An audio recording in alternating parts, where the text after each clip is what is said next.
स्वतःला बदला तर जग बदलेल.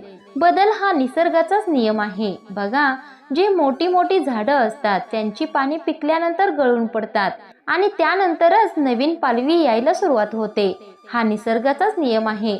बदल झाला तरच नवीन काहीतरी घडू शकतं. आपल्या आयुष्यात काही लोक अशी भेटतात की त्यांनी आपल्याला फसवलेलं असतं. त्याचबरोबर आपल्या आयुष्यामध्ये आपल्याला अपयश येत असेल किंवा खूप जास्त त्रास होत असेल तर स्वतःमध्ये बदल करण्याची गरज आहे. प्रत्येक वेळेला असं वाटतं की मी जसा आहे तसा ठीक आहे, पण असं नाही. कित्येक वेळेला आपल्याला मानसिक त्रास होत असतो, चुकीचे लोक भेटत असतात, आपल्याला कामामध्ये अडचणी समस्या येत असतात. तर या सगळ्यांना हँडल करण्यासाठी स्वतःमध्ये काही गुण अवगत करण्याची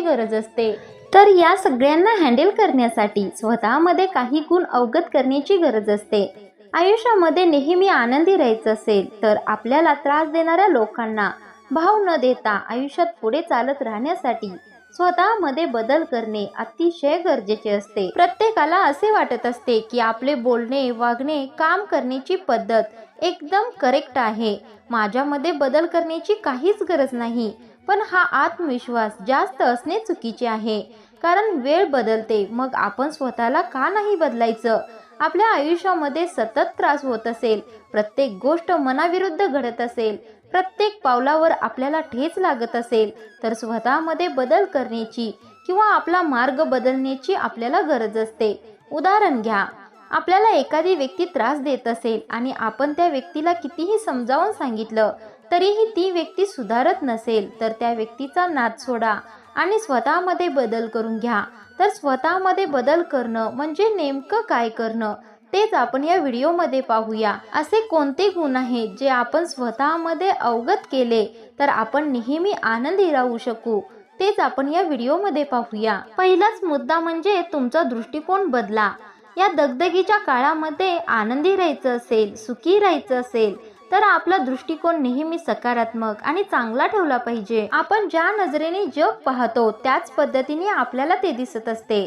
नेहमी समोरच्या व्यक्तीबद्दल चांगले विचार करत राहायचं. लक्षात घ्या, एखाद्या व्यक्तीबद्दल आपण तिरस्कार करत राहिलो, त्याच्याकडे तिरस्कारानेच पाहत राहिलो तर त्या व्यक्तीबद्दल आपल्या मनात कधीही प्रेम निर्माण होणार नाही. ते म्हणतात ना, कावेळी झालेल्या व्यक्तीला सगळे जगच पिवळे दिसते.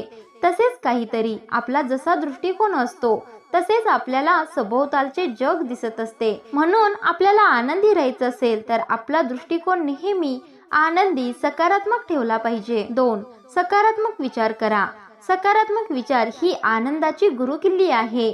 नेहमी आनंदी राहायचं असेल तर पहिली पायरी सकारात्मक विचारानेच चढावी लागते. जर तुम्हाला कधी असे वाटले की सकारात्मक विचार करणे अशक्य आहे, तरी तुमची परिस्थिती काहीही असो, सकारात्मक राहणे ही एक अशी गोष्ट आहे जी तुम्ही सक्रियपणे करू शकता. जर तुम्हाला सकारात्मक विचार करायचा असेल तर तुम्हाला फक्त अशा गोष्टींवर लक्ष केंद्रित करावे लागेल ज्याबद्दल तुम्ही कृतज्ञ आहात आणि ज्याबद्दल तुम्ही उत्साहित आहात. आणि नकारात्मक गोष्टींवर लक्ष केंद्रित करू नका, त्या गोष्टींकडे दुर्लक्ष करा.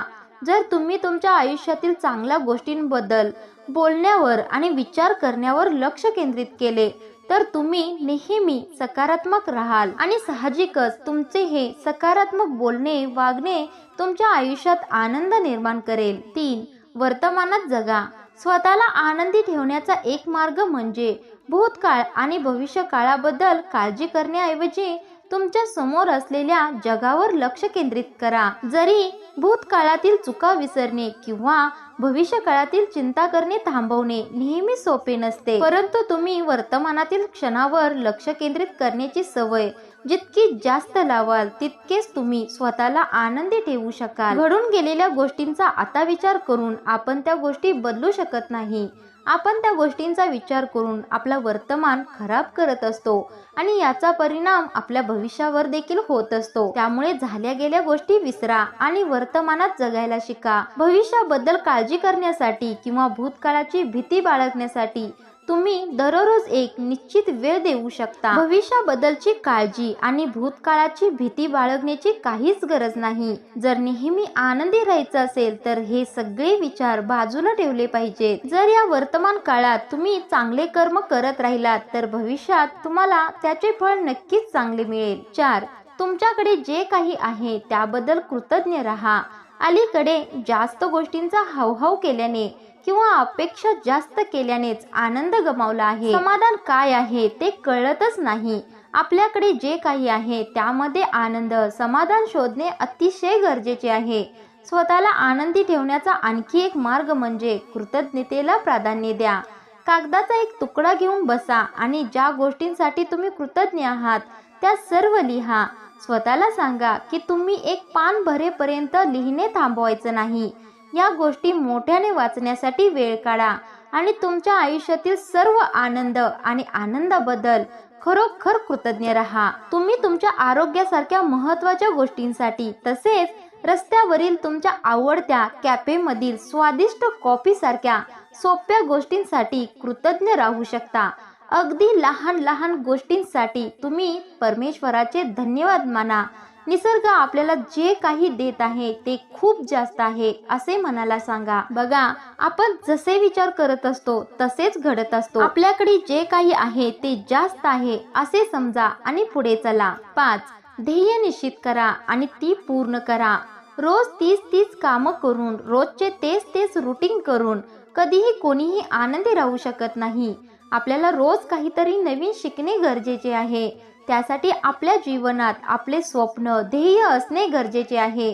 जर तुम्हाला स्वतःला आनंदी बनवण्यासाठी कृती करायची असेल तर तुम्ही एक गोष्ट करू शकता, ती म्हणजे स्वतःची स्वप्न, ध्येय निश्चित करा आणि ती साध्य करण्यासाठी खूप जास्त काम करणे, कष्ट करणे.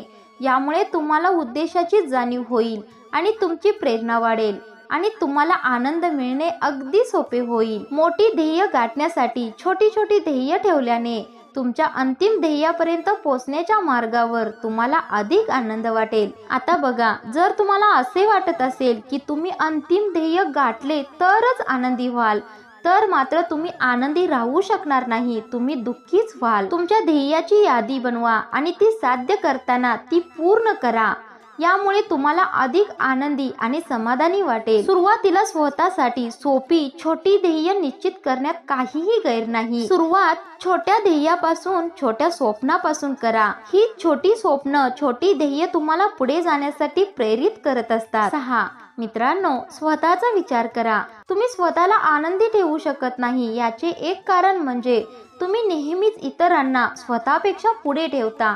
याचा अर्थ असा होत नाही की तुम्ही इतरांना बाजूला सारून फक्त एकट्यावरच लक्ष ठेवणे, परंतु याचा अर्थ असा आहे की तुम्ही तुमच्या स्वतःच्या ध्येयाबद्दल, इच्छेबद्दल आणि गरजांबद्दल विचार करण्यात अधिक वेळ घालवावा. जर तुम्ही नियमितपणे तुमचे मित्र, जवळचे लोक किंवा कुटुंबातील सदस्यांना स्वतःपेक्षा वर ठेवत असाल किंवा सतत समोरच्या व्यक्तीचा विचार करत असाल तर तुम्ही स्वतःबद्दल कधी विचार करणार? त्यामुळे समोरच्या व्यक्तींना महत्त्व द्या, पण त्या अगोदर स्वतःला महत्त्व द्यायला शिका. स्वतःवर प्रेम करा, स्वतःच्या भावना सांभाळा, स्वतःच्या भावनांना कधीही दुखवू नका. आरोग्याबद्दल, मनाबद्दल, भावनेंबद्दल नेहमी जागृत राहा, कारण आपण इतरांसाठी कितीही केले, काहीही केले तरी ते कधी ना कधी आपल्याला चुकीचं म्हणणारच असतात. म्हणून आपण स्वतःकडे लक्ष दिले पाहिजे. स्वतःला प्रथम प्राधान्य देऊन मग इतरांचा विचार केला पाहिजे. 7. शुभचिंतकांच्या संपर्कात राहा. स्वतःला अशा लोकांभोवती वेढून घ्या जे तुम्हाला स्वतःबद्दल चांगले वाटतील. तुमचा दृष्टिकोन चांगला करण्याचा एक मार्ग म्हणजे अशा लोकांसोबत जास्त वेळ घालवणे जे तुम्हाला एक महान व्यक्ती आणि महान गोष्टी करण्यास सक्षम आहेत. संगतीचा परिणाम आपल्या पूर्ण आयुष्यावर होत असतो. जे लोक यशस्वी आहेत, जे लोक जिद्दी आहेत, स्वप्न पूर्ण करण्यासाठी झटतात, अशा लोकांच्या नेहमी संपर्कात राहा, कारण असे लोक तुम्हाला मोटिवेशन देऊ शकतात. जे व्यसनी आहेत, आळशी आहेत, ज्यांना स्वप्नच नाहीत, अशा लोकांच्या संपर्कात राहून तुम्ही कधीही तुमचे ध्येय गाठू शकणार नाही. तुम्ही तुमच्या आयुष्यात काहीही सिद्ध करू शकणार नाही. त्यामुळे नेहमी चांगल्या लोकांच्या संपर्कात राहा. 8. तुमच्या समस्यांवर लक्ष द्या. आयुष्यामध्ये बऱ्याच समस्या येतात ज्या आपल्याला खूप जास्त त्रास देतात, मन विचलित करून जातात. अशा समस्यांमुळे आपण आनंदी राहू शकत नाही. म्हणूनच आपल्या समस्या काय आहेत, अडचणी काय आहेत, आपल्याला कशामुळे त्रास होतो या गोष्टींचा शोध घ्या आणि त्या समस्या सोडवण्याचा प्रयत्न करा. त्या समस्यांवर उत्तर काढत पुढे चला. पण एक गोष्ट नेहमी लक्षात ठेवा, समस्या, अडचणी, संकट ही नेहमी येतच राहणार. म्हणून आपण नेहमी दुःखी राहायचं नाही. त्या समस्या, संकटांना सोडवतच स्वतःला आनंदी ठेवणे अतिशय गरजेचे आहे. प्रत्येक वेळेला आपली समस्या आपण स्वतः सोडवण्याची आपल्याला सवय हवी. आपण स्वतः इतके खंबीर बनायचे की कितीही मोठी समस्या, अडचण आली तरीही आनंदी राहण्याची सवय आपल्याला लागली पाहिजे. प्रश्न छोटा आहे तोपर्यंत सोडवत चला. एखादी समस्या जोपर्यंत छोटी आहे तोपर्यंतच ती सोडवा. यामुळे तुम्ही जास्त अडचणीत येणार नाही. 9. तुम्हाला जे आवडते ते करण्यासाठी वेळ काढा. स्वतःला आनंदी ठेवण्याचा एक उत्तम मार्ग म्हणजे तुम्हाला जे आवडतं ते करण्यासाठी थोडा वेळ बाजूला ठेवा. मग ते स्वयंपाक असो, कादंबरी लिहिणे असो किंवा निसर्गात वेळ घालवणे असो. तुमच्या आवडत्या गोष्टींसाठी दिवसातून फक्त 30 मिनिटे घालवा. मग बघा, तुमच्या उर्वरित दिवसाच्या आनंदावर मोठा परिणाम होऊ शकतो. दगदगीच्या काळामध्ये स्वतःची छंद जोपासणे अतिशय गरजेचे आहे. तुमचे मानसिक आरोग्य निरोगी ठेवायचे असेल तर तुम्हाला ज्या गोष्टी आवडतात त्या आवर्जून करा. उदाहरणार्थ, संगीत ऐकणे, निसर्गाच्या सानिध्यात फिरायला जाणे किंवा पुस्तकं वाचणे किंवा आपल्या आवडत्या व्यक्तीशी गप्पा मारणे किंवा कविता वाचणे. अशा अनेक गोष्टी आहेत ज्या छंद म्हणून आपण आपल्या जवळ ठेवू शकतो. प्रत्येकाजवळ कोणता ना कोणता एक छंद असायलाच हवा की ज्या वेळेला आपले मन अतिशय उदास असते त्यावेळेला आपण त्या गोष्टी केल्याने आपले मन प्रसन्न होऊन जाईल. त्यामुळे मित्रमैत्रिणींनो, प्रत्येकाला एक ना एक छंद असायलाच हवा. 10. तुमच्या परिस्थितीपासून एक पाऊल मागे या. स्वतःला आनंदी करण्याचा आणखी एक मार्ग म्हणजे थोडा दृष्टिकोन बाळगणे. एक पाऊल मागे या आणि तुमच्या परिस्थितीकडे बाहेरून पहा. नक्कीच तुमच्या नात्यात काही अडथळे येत असतील किंवा तुम्ही अलीकडे खूप तास काम करत असाल, परंतु एकंदरीत तुमच्या डोक्यावर एक छप्पर आहे. तुमच्या आयुष्यात काही प्रेम आणि आनंद आहे आणि कृतज्ञ राहण्यासाठी इतर गोष्टी देखील आहेत. तुमच्या आयुष्यात फक्त एक किंवा दोन गोष्टी चुकीचं घडत असताना दुःखी होणे अतिशय साहजिक आहे. परंतु आपल्याकडे जे काही आहे त्यामध्ये आनंदी राहायला विसरू नका. 11. डायरी लिहिण्याची सवय लावून घ्या. स्वतःला आनंदी ठेवण्याचा एक मार्ग म्हणजे आठवड्यातून कमीत कमी काही वेळ डायरी लिहिण्याची सवय लावून घ्या. हे तुम्हाला चिंतन करण्यास, तुमच्या भावनांचा आढावा घेण्यास, स्वतःसोबत काही वेळ घालवल्यास आणि तुमच्या जीवनाबद्दल काही दृष्टिकोन मिळवण्यास मदत करू शकते. जर तुम्ही तुमचे विचार लिहिण्यासाठी कधीही थांबला नाहीत किंवा विचार करण्यासाठी पुरेसा वेळ दिला नाही तर तुम्हाला कधीही कोणताही दृष्टिकोन मिळू शकणार नाही. तुम्हाला जे काही चांगलं वाईट वाटतं ते लिहून काढण्याचा प्रयत्न करा. 12. घराबाहेर पडा. स्वतःला आनंदी ठेवण्यासाठी तुम्ही आणखी एक साधी पण महत्त्वाची गोष्ट, घराबाहेर जास्त वेळा पडा. फक्त उन्हात राहणे, तुमच्या परिसरात फिरणे आणि ताजी हवा श्वास घेणे तुम्हाला तुमच्या अंधारलेल्या घरात कोंडून बसून संगणकावर टाईप करण्यापेक्षा जास्त आनंदी वाटू शकते. जोपर्यंत तुमचे हात दुखत नाहीत. जर तुम्ही घरून काम करत असाल किंवा तिथे बराच वेळ घालवत असाल तर दिवसातून किमान 2-3 वेळा घरातून बाहेर पडा, जेणेकरून तुम्हाला फ्रेश वाटेल, आनंदी वाटेल. इतरांना आनंदी करा. हे सिद्ध झाले आहे की इतरांना आनंदी केल्याने स्वतःला देखील आनंद मिळतो. बघा, आपल्या आजूबाजूच्या लोकांच्या संपर्कात राहा. त्यांची एखादी गरज आपल्याकडून पूर्ण होत आहे का याचा प्रयत्न करा. इतर लोकांना मदत करण्यासाठी वेळ काढल्याने तुम्हाला आनंद होईल, कारण तुम्हाला असे वाटेल की तुम्ही दुसऱ्या व्यक्तीच्या आयुष्यात फरक करू शकता. जर आपल्यामुळे समोरचा व्यक्ती आनंदी होऊ शकत असेल तर तो प्रयत्न नक्की करा. नेहमी आनंदी राहणे ही कृती बाहेरून नाही तर आपल्या अंतःकरणातूनच निर्माण झाली पाहिजे. आनंदी राहणे म्हणजे आपल्याकडे जे काही आहे आपण जसे आहोत तसे स्वीकारणे. आनंद हा आपण स्वतः निर्माण करायचा असतो आणि याचमुळे आपल्या स्वतःमध्ये काही बदल करणे अतिशय गरजेचे आहे. या व्हिडिओमधील प्रत्येक मुद्दा लक्षात घ्या आणि स्वतःमध्ये बदल करण्याचा प्रयत्न करा. मग बघा, थोड्याच दिवसांमध्ये तुमच्या विचार करण्याच्या पद्धतीमध्ये फरक पडेल आणि तुम्ही नेहमी आनंदी राहू शकाल. तर हा व्हिडिओ तुम्हाला आवडला का? कमेंटमध्ये सांगायला विसरू नका.